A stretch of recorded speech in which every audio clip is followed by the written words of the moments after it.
Hello दोस्तों, कैसे हैं आप सभी का स्वागत है आपके अपने इस YouTube चैनल हिंदी की हिंदी में। तो दोस्तों, आज हम आकाशदीप कहानी जो कि जयशंकर प्रसाद जी के द्वारा लिखी गई है उसके ऊपर चर्चा करने वाले हैं। उसके सारांश की चर्चा करेंगे। तो इस कहानी का प्रकाशन वर्ष जो है वो सन 1929 ईस्वी में किया गया था। और इस कहानी में जो है हमें बेहद सृजनात्मक ढंग से जो है इतिहास और कल्पना के बीच जो है तारतम्यता जो है वो दिखाई गई है। तो इसमें हमें इतिहास का दर्शन भी हो।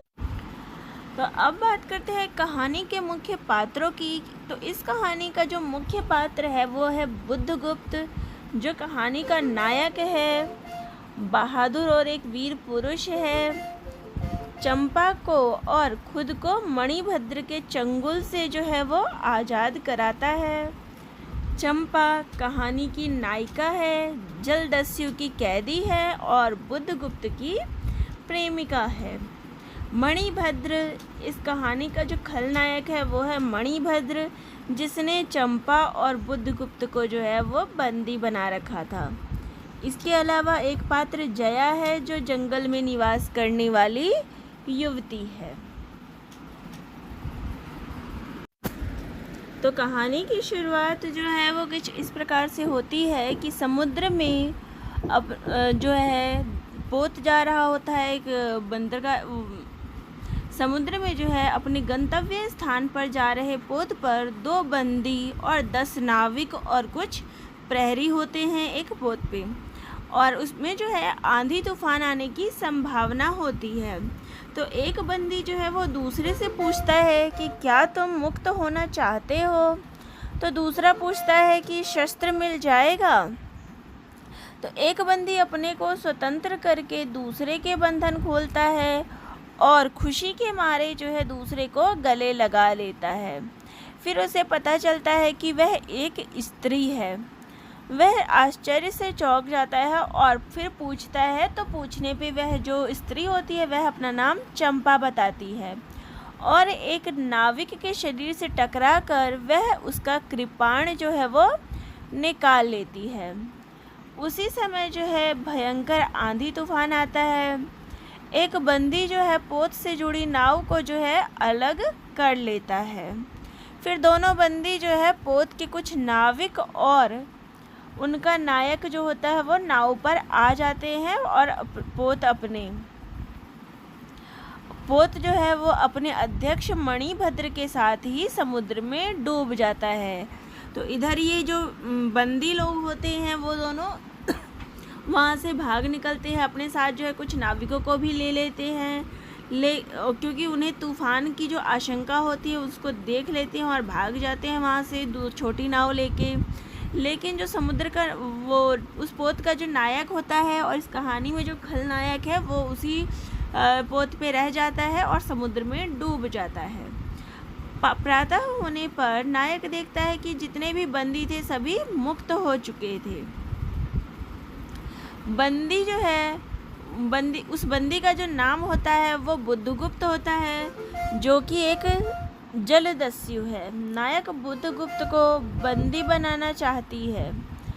तो यहाँ पे उस स्त्री को जो है नायक कहा गया है कि वो नायक जो होती है उन नाविकों की, जो बाकी जो नाव में जो नाविक होते हैं उनकी वो नायक होती है। वो सारे जो है बंदी मुक्त हो चुके होते हैं और उस बंदी का नाम, जिस बंदी ने उसे छुड़ाया था, उसका नाम जो है बुद्धगुप्त होता है, जो कि एक जलदस्यु होता है। नायक जो है फिर बुद्धगुप्त को बंदी बनाना चाहती है। दोनों में फिर अपने अपने वर्चस्व के लिए जो है युद्ध होता है, जिसमें बुद्धगुप्त जो है वो जीत जाता है। नायक स्वयं को फिर बुद्धगुप्त का अनुचर जो है वो स्वीकार कर लेता है। चंपा बुद्धगुप्त को जो है स्नेहिल दृष्टि से, प्रेमपूर्वक दृष्टि से फिर देखती है। चलती हुई नौका जो है वो बाली द्वीप से दूर एक नए द्वीप पर जाकर पहुंच जाती है। तो और बुद्धगुप्त जो होता है उस द्वीप का नाम फिर चंपा द्वीप रख देता है। तो ये जब नाव जो इनकी नौका जो है उन नाविकों को लेकर जब वहाँ से चलती रहती है तो किसी एक अनजान द्वीप पे जाके पहुँच जाती है, जिस द्वीप का उनको नाम नहीं पता रहता, तो इसलिए उस द्वीप का नाम जो बुद्धगुप्त होता है वो चंपा द्वीप रख देता है। द्वीप के मार्ग में ही दोनों चंपा और बुद्धगुप्त जो है एक दूसरे को अपना परिचय देते हैं और बुद्धगुप्त के मन में जो है चंपा के प्रति जो है कोमलता उत्पन्न हो जाती है। वह स्वयं में भी परिवर्तन अनुभव करता है। तो चंपा के व्यवहार से जो बुद्धगुप्त का हृदय है वो परिवर्तन होता है, उसमें प्रेम की भावना जो है जागृत होने लगती है। धीरे धीरे दोनों के 5 वर्ष जो है उसी द्वीप पर बीत जाती हैं। तो यानी वो वहाँ पे रहते रहते 5 वर्ष का समय उनका बीत जाता है। बुद्धगुप्त का समीप के बाली, सुमात्रा, जावा द्वीपों पर जो है वाणिज्य अधिकार हो जाता है। तो आसपास के जितने भी उसके द्वीप होते हैं उन सब द्वीपों पे वो अपना अधिकार कर लेता है। चंपा जो है उसे बुद्धगुप्त को जो है महानाविक कह के बुलाती है। फिर एक शाम जो है चंपा द्वीप के किसी ऊंचे स्थान पर बैठकर आकाशदीप जला रही होती है कि वहाँ पर जो है बुद्धगुप्त आ जाता है और आकाशदीप के लिए उसकी किंचित हंसी उड़ा देता है। तो आकाशदीप जलाते हुए जो देखती है उसको, तो वो उसका मजाक उड़ा देता है। इस पर चंपा नाराज़ हो जाती है और उसे अपनी माता द्वारा पिता के लिए जलाए जाने वाले आकाशदीप का इतिहास बताती है तथा फिर उसके बाद दस्युवृत्ति छोड़ देने के बाद भी ईश्वर की हंसी उड़ाने के लिए व्यंग बाणों से भी प्रताड़ित करती है। उसके बाद एक दिन चंपा और जया, चंपा की एक सेविका होती है जया, एक छोटी नौका में समुद्र में चल देती है। तो एक दिन जो है चंपा और जया जो है एक छोटी सी नाव लेके समुद्र में चलते हैं और फिर शाम हो जाती है। पास ही एक बड़ी नौका पर स्थित बुद्धगुप्त चंपा को जो है उस पर चढ़ा लेता है और उसके पास जाके वो बैठ जाता है। आंखों से प्रेम पूर्वक जो है वो निवेदन करता है। चंपा जो है वो रो पड़ती है और स्वीकार करती है कि वह भी जो है बुद्धगुप्त से प्रेम करने लगती है। बुद्धगुप्त इस प्रेम पूर्ण क्षण की स्मृति स्वरूप समुद्र में एक प्रकाश गृह का निर्माण करने के लिए जो है कहता है। तो इस समय वह भी अपने प्रेम का इजहार कर देती है। चंपा फिर द्वीप के दूसरे भाग में एक पर्वत श्रृंखला पर थी। संपूर्ण द्वीप को किसी देवी की भांति जो है वो सजाया जाता है।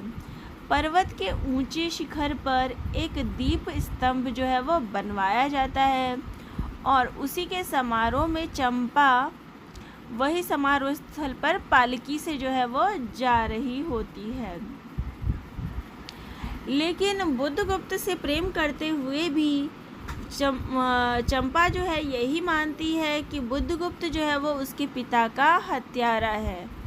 बुद्धगुप्त भी उसके सम्मुख ये स्वीकारता है कि वह उसके पिता का हत्यारा नहीं है और उससे निवेदन करता है कि वह उससे विवाह कर ले। वह कहता है कि इस द्वीप पर इंद्र और शची की तरह पूजित वे दोनों आज भी अविवाहित हैं। वह उसे उस द्वीप को छोड़कर स्वदेश भारत चलने के लिए कहता है। तो वे दोनों जो है इतने वर्षों से वहीं पे रहते थे और विवाह करने के लिए उसे निवेदन करता है कि वह उसे विवाह कर ले और अपने साथ जो अपने देश भारत है वहाँ चले।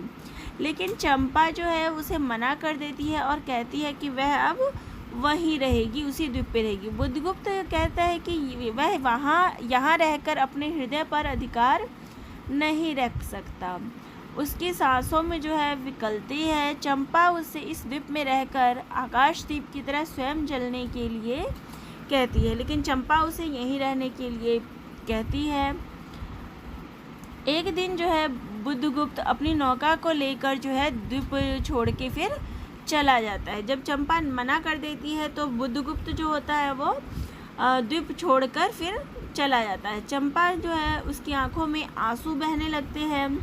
चंपा जो है उसी द्वीप स्तंभ में जीवन पर्यंत जो है दीपक जलाती रहती है और द्वीप के जितने निवासी होते हैं उसकी देवी के समान ही उसकी पूजा करते थे। तो चंपा जो है वहाँ ना जाने की बात कहती है और वह वहाँ नहीं जाती है। तो यहाँ हमें चंपा के कर्तव्य और प्रेम का जो है वो परिचय मिलता है, क्योंकि इस द्वीप पर जो है उसके पिता की यादें जुड़ी हुई थी और वह उन नाविकों से जो है सेवा करना चाहती थी, इसलिए वह वहाँ से नहीं जाती। तो यहाँ हमें इस कहानी में प्रेम का बेहद मार्मिक ढंग से जो प्रस्तुतिकरण मिलता है और प्रेम को जो है, प्रेम की भावना को जो उससे बढ़ के जो सेवा है उसको श्रेष्ठ दिखाया गया है कि वो देश प्रेम को, उसका द्वीप से, वहाँ के लोगों से जो प्रेम होता है उसको प्रेम से अधिक सार्थक और महत्वपूर्ण बताया गया है। इसमें हमें खड़ी बोली का सहज रूप और तत्सम शब्दों का प्रयोग भी इस कहानी में मिलता है।